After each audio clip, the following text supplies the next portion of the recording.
हाय प्यारे बच्चों। तो कल हमने आपको जो 8वीं बोर्ड का हिंदी का मॉडल पेपर के बारे में चर्चा करी थी, जिसमें आपको बताया था कि हिंदी का जो सिलेबस के अकॉर्डिंग किस प्रकार का जो पेपर है वो परीक्षा में आएगा, किस प्रकार की क्वेश्चन परीक्षा में आएंगे। वो क्वेश्चन हमने कुछ क्वेश्चन हल भी किए थे और पेपर आपको बताया था। तो आज फिर से हम हाजिर हैं आपके सामने एक संस्कृत का मॉडल पेपर लेकर, जो कि परीक्षा में आने वाले जो क्वेश्चन हैं कि किस प्रकार से पेपर आएगा और कैसे क्वेश्चन आएंगे।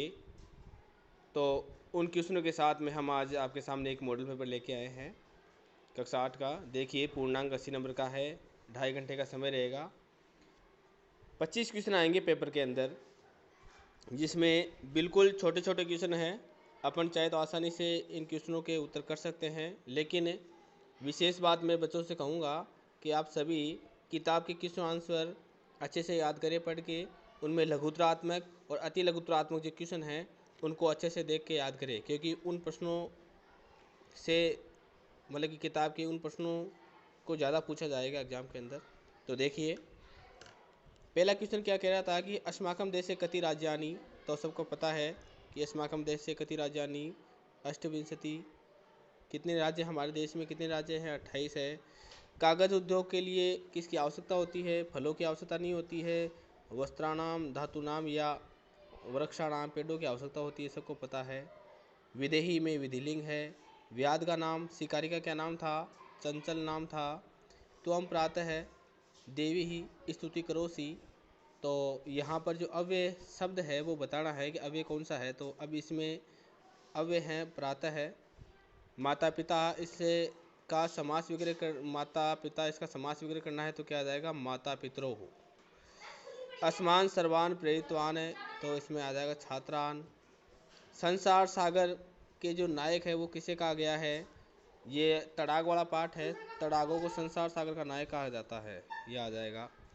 इसी प्रकार ये संधि है कि यह धस्यैव और अधुनेव है, तो इसका जो यद्धस्य है प्लस इव हो जाएगा, प्लस यह घस्य, यह घस्य है, प्लस देखिए दोबारा से यह घ और स, यह घ और स प्लस इव, इसका संधि विच्छेद हो जाएगा। और आगे वाला जो है ये अधुनेव, इसका हो जाएगा अधुना प्लस इव। इसी प्रकार आगे का जो 10वां नंबर का जो क्वेश्चन है वो सर्वनाम युक्त पद छाट के लिखना है। जो सर्वनाम शब्द वो लिखना है, जैसे कि पहले वाली लाइन में अह मार रखा है, दूसरी वाली लाइन में म मार रखा है, ये सर्वनाम शब्द है। इसी प्रकार आगे क्वेश्चन देखो, धातु प्रत्यय को छाट कर लिखना है। तो देखो, करणीय में कौन सा प्रत्यय है? क्रिय धातु अनियर प्रत्यय हैं। कर्तवा में क्रिय धातु कत्वा प्रत्यय हैं, वो बताना है आपको। ऐसे ही जो प्रत्यय हैं वो प्रत्यय को टॉपिकों को अच्छे से पढ़ लेना, क्योंकि देखो प्रत्यय 2 नंबर यहाँ से आ रखे हैं और प्रत्यय से संबंधित क्वेश्चन जरूर पूछेगा।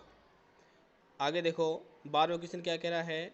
ये छात्राः पुस्तकानि ही गृहीत्वा विद्यालयं गच्छन्ति। कुछ क्वेश्चन ऐसे भी आएंगे जो कि बच्चों के माइंड पे डिपेंडेड होंगे। कुछ क्वेश्चन ऐसे रहेंगे, 2-4 क्वेश्चन ऐसे आएंगे जो बच्चों के माइंड पे डिपेंडेड होंगे, यानी वो क्वेश्चन किताब में नहीं मिलेंगे, वो बच्चों के दिमाग से ही करने होंगे। मम मनसि एकाः जिज्ञासाः, दोनों में पहले पहला क्वेश्चन आ जाएगा।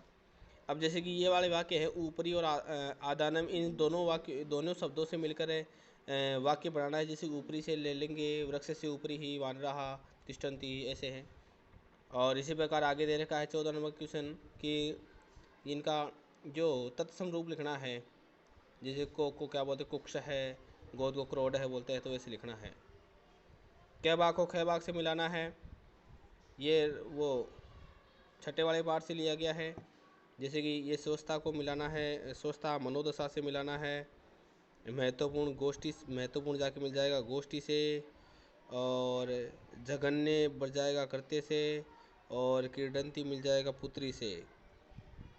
इसी प्रकार आगे 16 नंबर का जो क्वेश्चन है वो क्या बताना है कि शब्दों के अंदर जो विभक्ति है वो विभक्ति बतानी है, वचन बताना है और लिंग बताना है। इसी प्रकार अब आगे देखो 17 नंबर का क्वेश्चन है। इसके अंदर कम से कम 5 क्वेश्चन है, प्रत्येक क्वेश्चन 1-1 नंबर का है। छोटे छोटे क्वेश्चन हैं। व्याध से नाम क्या किम है, चंचल स्वकीय साधनम किम बलम, डिजिटल इंडिया संपूर्ण विश्व गज परिमाण कै धारंती गज दर है। तो इस प्रकार के जो छोटे छोटे क्वेश्चन है ना, ये आप अच्छी तरह से याद कर लेना। वही क्वेश्चन याद करना जो सिलेबस में जो लेसन है बता रखे हैं, वो ही जो लेसन हट रखे हैं उन लेसनों के क्वेश्चन याद करने की ज़रूरत नहीं है। इसी प्रकार देखिए बड़े क्वेश्चन आ रखे हैं। 18 नंबर का क्वेश्चन है, 5 नंबर का क्वेश्चन है, 5 अंकों का है ये, और इसमें 5 क्वेश्चन है, वो भी संस्कृत में उत्तर देने हैं। फिर दोबारा से प्रश्न निर्माण आ रखा है। इस पेपर में प्रश्न निर्माण के लिए जो शब्द है वो गहरे काले दिख नहीं रहे हैं आपको, लेकिन परीक्षा में जो पेपर आएगा उसमें जो जिस शब्द को हटाकर प्रश्न निर्माण करना है वो शब्द गहरा काला रंग का आएगा, तो उस शब्द को हटाना है और उसकी जगह प्रश्न निर्माण करना है। अगर किसी भाई को प्रश्न निर्माण बनाना नहीं आता है तो वीडियो में मैंने चैनल पे मैंने उसका एक वीडियो डाल रखा है प्रश्न निर्माण करने का, वो जाकर एक बार ज़रूर देख लेवे, और हो सकेगा तो मैं डिस्क्रिप्शन में उसका लिंक भी दे दूँगा, वो जाकर वहाँ से देख लेवे। अब आगे 20वां नंबर का क्वेश्चन है कि ये इतने सारे अपनों को एक मंजूषा दे रखा है, उस मंजूषा के अंदर शब्द दे रखे हैं, तो इन शब्दों को जोड़कर हमारे को वाक्य बनाने हैं जो हम आसानी से बना सकते हैं। कि छात्र है छात्रा, जैसे कि दिख रहा है हमारे को कि छात्र है छात्रा, गवाक्षक मतलब खिड़की होता है, शामपट होता है, घटी का यंत्र घड़ी लगी हुई है, को कर रहे हैं, भित्ति है, परीक्षा का दृश्य है। तो बस तो सबसे पहले देखो इसमें से वाक्य बना लेंगे कि अस्मिन् चित्रे है कक्षा कक्षम दृश्यम दृश्यते, परीक्षा दृश्यम दृश्यते। ऐसे वाक्य जो जोड़ जोड़ के हमारे को 5 वाक्य हैं वो बना लेने हैं। 6 नंबर का ये आएगा हमारे।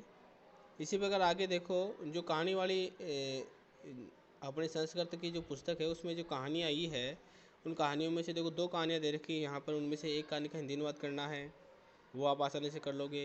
यहाँ पर नीचे श्लोक दे रखे हैं 22 नंबर के क्वेश्चन के अंदर कि साहित्य संगीत कला विहीन है, साक्षात पशुपुच्छ विषाणहीन है, गुणा गुणज्ञ सुगुणा भवंती। तो ये जो 2 श्लोक हैं, इन दोनों में से जिस श्लोक का आपको हिंदी अनुवाद आता हो उसका आप हिंदी अनुवाद कर सकते हो। फिर आगे देखो 23वें नंबर का क्वेश्चन क्या दे रखा है कि मंजूषा में जो लिखे गए शब्द है उनकी सहायता से फिर से हमारे को एक कथा बनानी है। नीचे कथा दी हुई रहेगी, इसमें नहीं दे रखी है, लेकिन परीक्षा में एक कथा दी हुई रहेगी, उसके अंदर खाली रहेंगे। ये प्यासे कौवे वाली कहानी है, नीचे लिखी रहेगी, उसमें आपको उठा उठा के भरना है। फिर 24वें नंबर का जो क्वेश्चन है देखिए, 2 दिन की छुट्टी के लिए प्रार्थना पत्र है ये, वो आपको लिखना है। परीक्षा के अंदर 2 प्रकार से आ सकता है कि या तो ऐसे सीधा लिखा हुआ कि 2 दिन की छुट्टी के लिए प्रार्थना पत्र लिखो। अगर ऐसा नहीं आएगा तो मंजूषा आएगा ऊपर, और मंजूषा में से छाँट छाँट के शब्दों को उसके अंदर लिखना है, तो वैसा भी आप आसानी से कर सकते हो। और लास्ट जो क्वेश्चन है 25वां नंबर का, वो है विद्यालय का निबंध या उद्यान के ऊपर निबंध। तो इसी प्रकार से ये 80 नंबर का पेपर है जो कि बहुत ही आसान, बहुत ही ईजी है। इसी प्रकार ये दूसरा पेपर देख लीजिए आप, ये भी बहुत ही आसान है। अगर आपकी तैयारी है तो आप आसानी से इन पेपरों को सॉल्व करके देख सकते हो, वीडियो को रोक रोक के देख सकते हो, आपको पता चल जाएगा कि आपकी कितनी अच्छी तैयारी हो रखी है। अगर आपको वीडियो पसंद आया हो तो वीडियो को ज़्यादा से ज़्यादा शेयर, लाइक और कमेंट ज़रूर करें। आज के वीडियो में बस इतना ही, धन्यवाद।